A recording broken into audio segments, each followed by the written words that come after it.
Salam sehat Bapak. Bapak, ini terkait dengan surat edaran dari Menpan RB. Ini poin-poin apa saja yang tercantum dalam surat edaran tersebut, Bapak? Yang pertama, Menpan RB nomor 64 tahun 2020 tentang kegiatan perjalanan dinas bagi aparatur negara. Iya, benar, Bapak. Dalam tatanan normal baru. Dan ketentuan tetap memperhatikan protokol kesehatan sesuai dengan standar yang ditetapkan oleh gugus tugas. Kemudian? Ya. Nah, ini kriteria perjalanan dinas seperti apa nih yang harus diikuti oleh ASN, Bapak? Kriteria perjalanan dinas harus menggunakan tugas yang dikeluarkan oleh pimpinan OPD, yaitu sertifikat pejabat eselon 2. Surat perjalanan dinas ya? Iya, dari kebijakan ya, surat perjalanan dinas.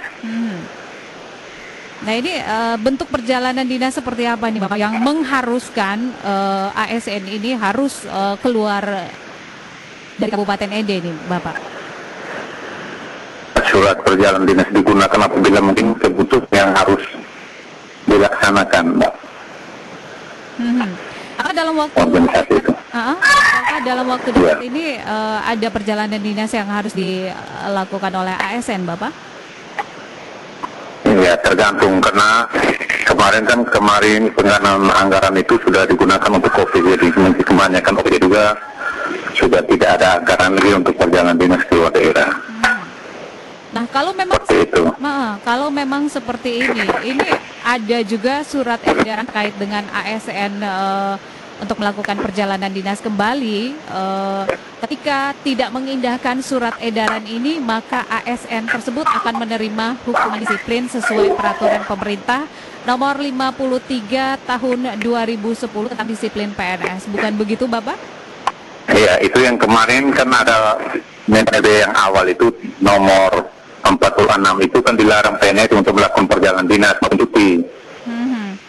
Nah, sekarang sudah bisa lagi dengan Menpan RB yang baru ini 64 tahun 2020, maka PNS ASN diperbolehkan untuk bisa mengambil cuti dan melakukan perjalanan dinas. Apabila dalam di OPD itu masih ada anggaran seperti itu. Iya. Dan ketika tadi anggaran sudah dialihkan untuk penggunaan atau penggunaan COVID-19 ini berarti tidak mengindahkan seperti itu, Bapak? Iya. Nah, ini sanksinya apa, Bapak? Tidak ada, karena mungkin nanti dilihat lagi, paling tidak nanti sistem, karena sekarang sudah pakai sistem ICOM toh, semua pelaksanaan kegiatan itu dengan masa ini COVID ini. Oke, berarti dalam waktu dekat ini dipastikan bahwa tidak akan ada perjalanan dinas bagi ASN? Iya. Apakah hanya karena alasan anggaran ini, Bapak? Iya, karena anggaran sudah digunakan untuk semua toh. Dan kalau misalnya ini memang mengharuskan ASN ini melakukan perjalanan, solusinya apa nih Bapak yang ditawarkan? Iya. Kalau misalnya mengharuskan ASN ini harus melakukan perjalanan dinas, solusinya seperti apa? Sementara anggaran tidak ada, Bapak. Solusinya ini menjadi pertimbangan pimpinan lagi toh. Itu pertimbangan bagaimana dikonsultasikan kepada pimpinan, bagaimana mekanismenya. Itu sudah kewenangan pimpinan lagi, termasuk itu PPK Iskop, tapi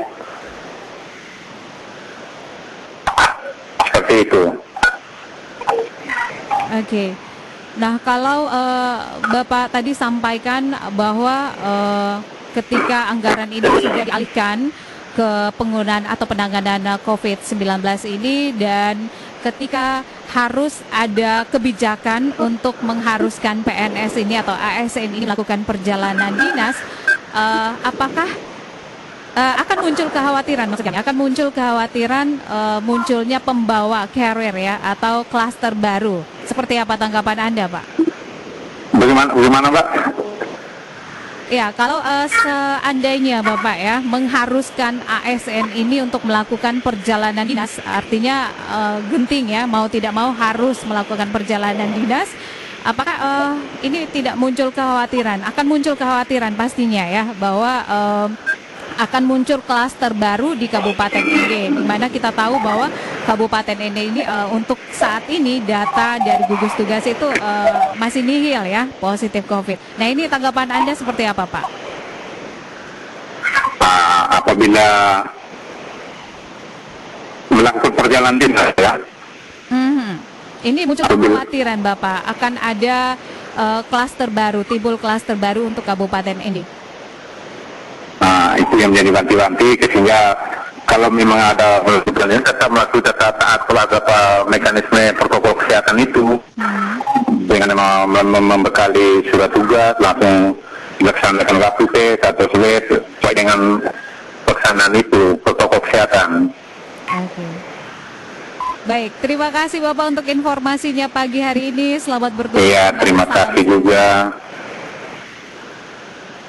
Pendengar RRI, kami baru saja bersama Kepala BKPSDM Kabupaten Ende terkait dengan informasi surat edaran dari Menteri Pendayagunaan Aparatur Sipil Negara dan Reformasi Birokrasi Cahyokumolo yang akhirnya memperbolehkan ASN untuk kembali melakukan perjalanan dinas. Ada beberapa hal yang harus harus dilakukan ya, penerapan protokol kesehatan ketika akan bepergian selama dalam perjalanan dan ketika melakukan kegiatan di tempat tugas itu harus diterapkan ya oleh ASN, dan ini juga menyangkut biaya ya, anggaran yang dimana sudah terjadi pergeseran anggaran dialokasikan untuk penanganan COVID-19 ini, sehingga untuk perjalanan dinas mungkin untuk tahun ini benar-benar dibatasi pendengar ya. Kalau memang benar-benar urgent, ada kebijakan-kebijakan yang sudah harus dipikirkan untuk ASN ini melakukan perjalanan dinas nanti.